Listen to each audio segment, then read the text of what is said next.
All right, everybody. We're gonna this is the first podcast of the Asili Comics podcast with me, Alice Griffin, and brother Tony. That's right. So, man, what's good, YouTube? So, well, just to give you a quick overview of what we're trying to do, Asili Comics is going to be a comic company that really produce real edgy, inventive comics to try to and it's all about indie people. It's all of us are independent comic makers. Uh, I'm my first comic was Secrets of the Kush Empire, but it evolved to a no name comic right now. I'm still working on the name. I guess I should name it the comic formerly known as Secrets of the Kush Comics or Suki. That'll work. So, but brother Tony has a comic called. Perfect weapon. Tell him about it, Tony. Well, initially it started out as Gods of Fighting, and while I'm still using that, I'm decided to run with Perfect Weapon.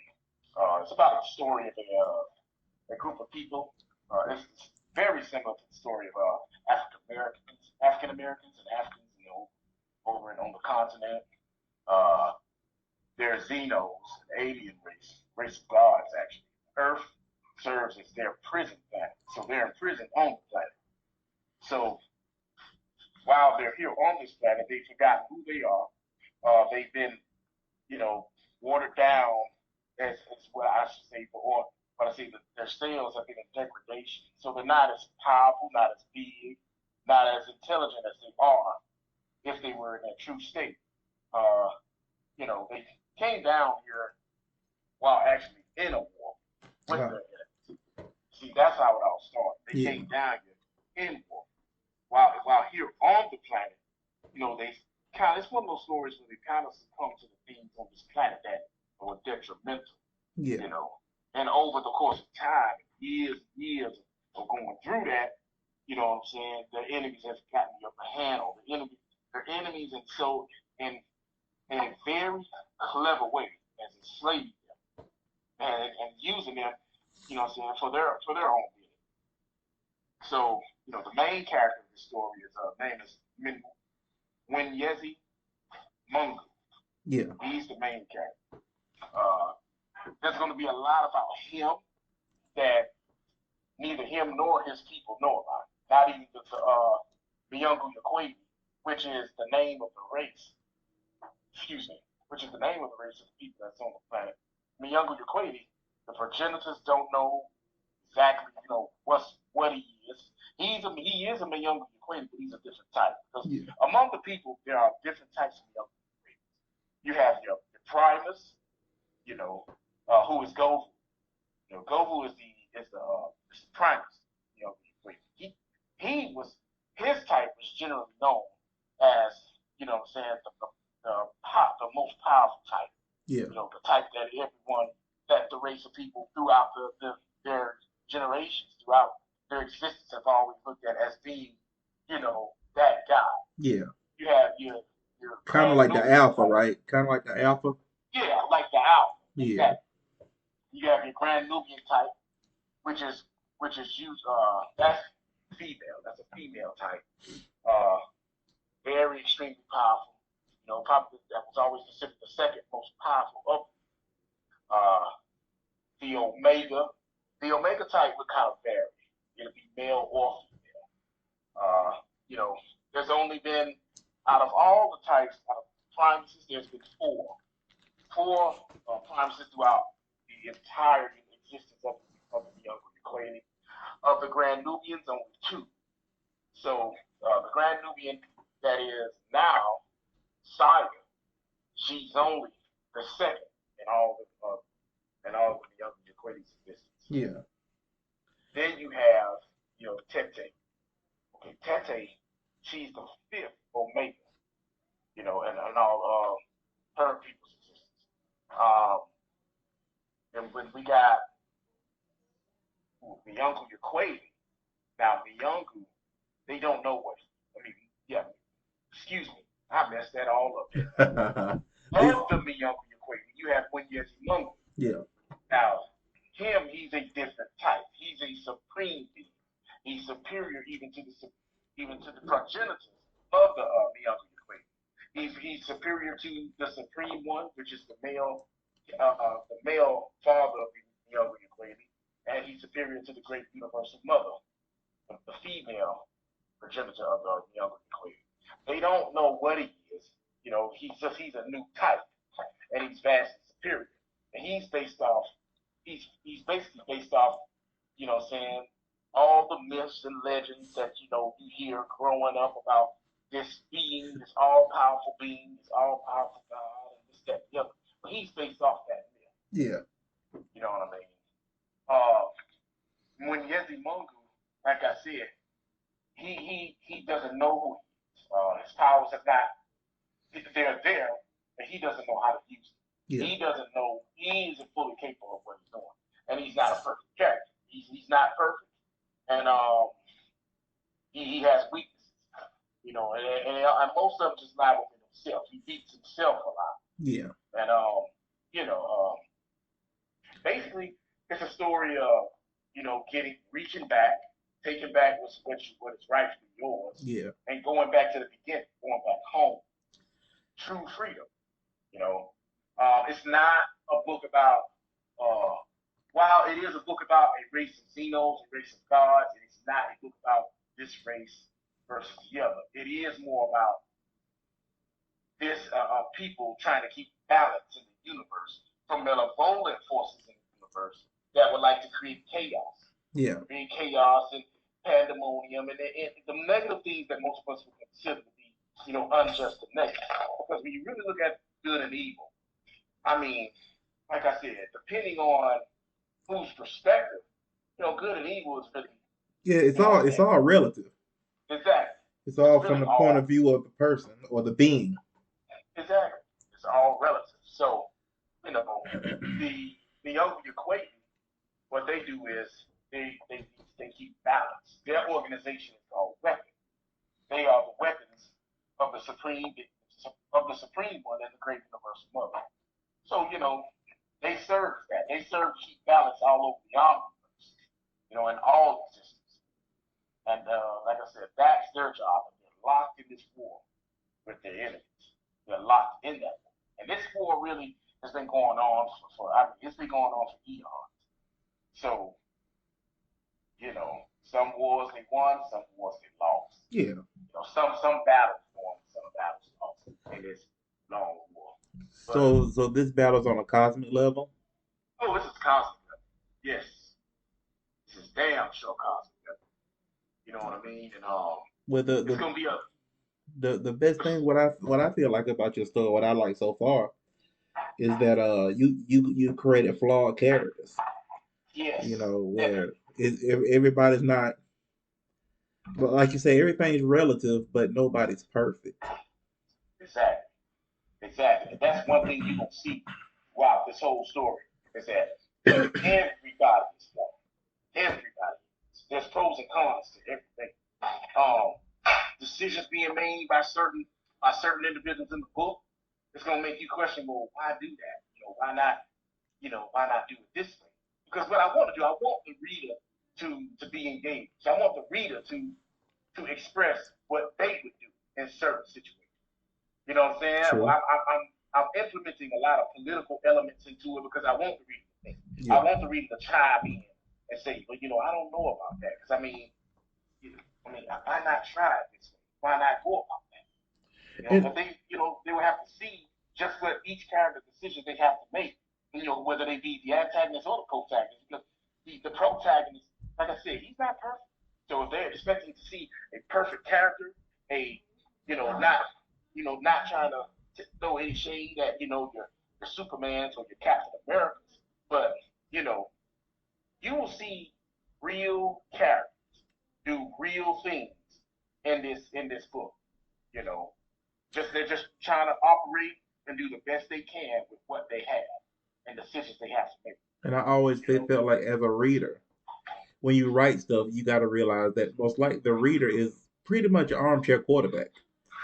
So, Yes, like you said, they always exactly. going to be like, "Well, I want to done it like this." But the point, like you're trying to do, is you, you're trying to make a story where it pulls the reader in, Yes. and if they could empathize with the character, they go like, "Oh, I understand why he did this." I understand Hmm. that's a tough decision to be. So I think your story gonna do a good job pulling in the reader, and the art you have is incredible because a lot of indie guys, and the indie world is really changing a lot because we got these great artists you're working with, you Yeah. know, and Yep. while we doing this video, we showing the artwork to your book, and I think the people will see what the great standard of art you have for your book.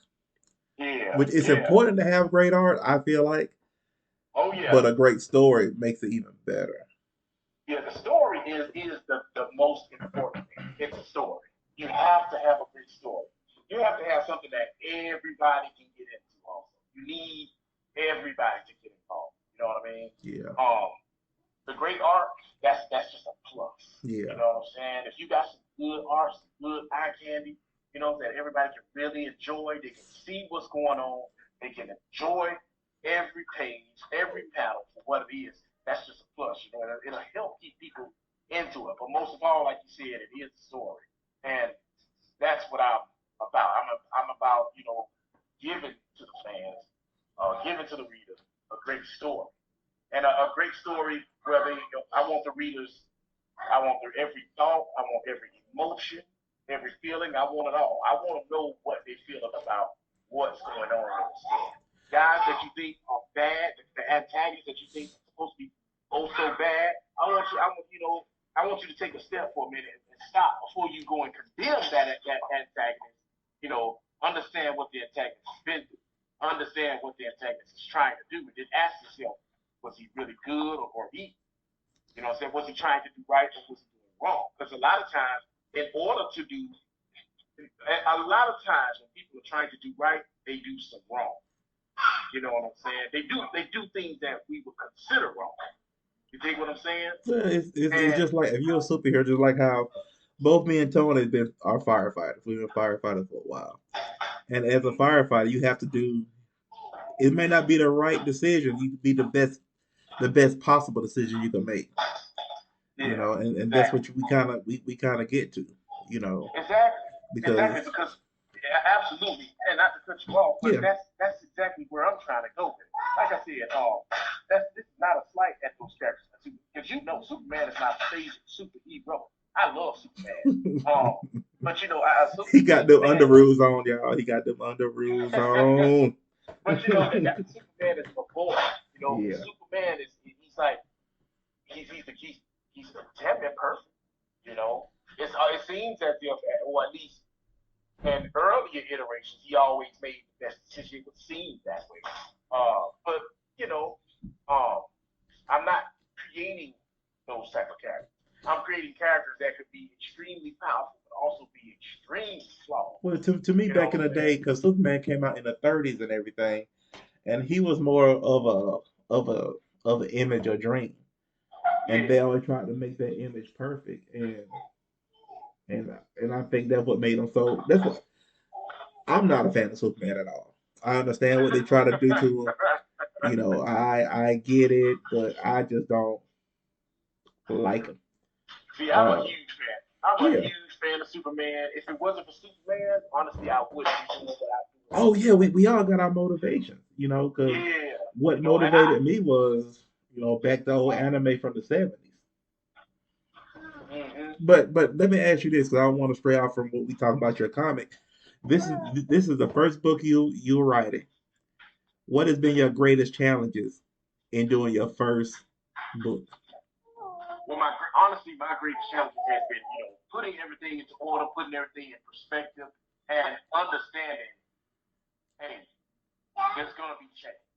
You have to make change, and you have to evolve. You Yeah. know what I'm saying? That's my greatest challenge. So I love the writing part of it. Like I said, just us sitting talking about this, I get delighted.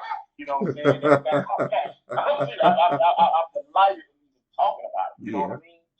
The challenge is keeping up with everything, putting it all in perspective, and like I said, just knowing that you're going to have to evolve, you're going to have to change if you want to make this the best that it can be. You're But going to you, have to change. and just as a writer, the basic thing as a writer is rewrite, rewrite, rewrite until it Yeah, kind of, and then me and you talk about it almost every day.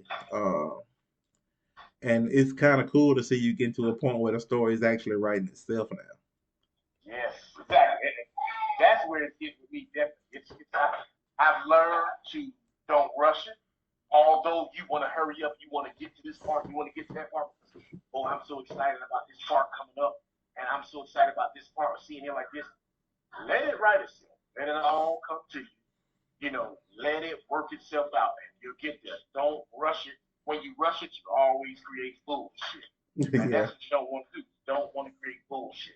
Let the book write itself. You know what I'm saying? Because as long as you create a great, intriguing book, a great, intriguing story, man, the fans gonna stay with it, and give them something that they can kind of they can develop feeling into.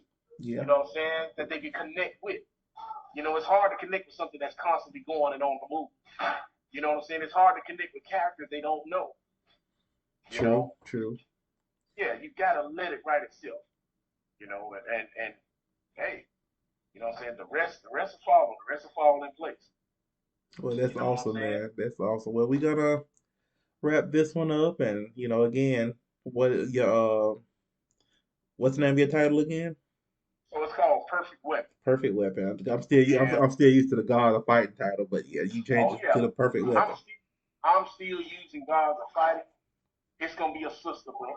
Yeah, It's gonna be someone else's story, and I will have something with Gods of Fighting in the Perfect Weapon story. There yeah, will be something in it, but I had to come away from that because one thing about it, I'm like, no, I don't want to run with Gods of Fighting because I don't want people to get into the it's Street Fighter, and it's the Mortal Kombat level when it's not.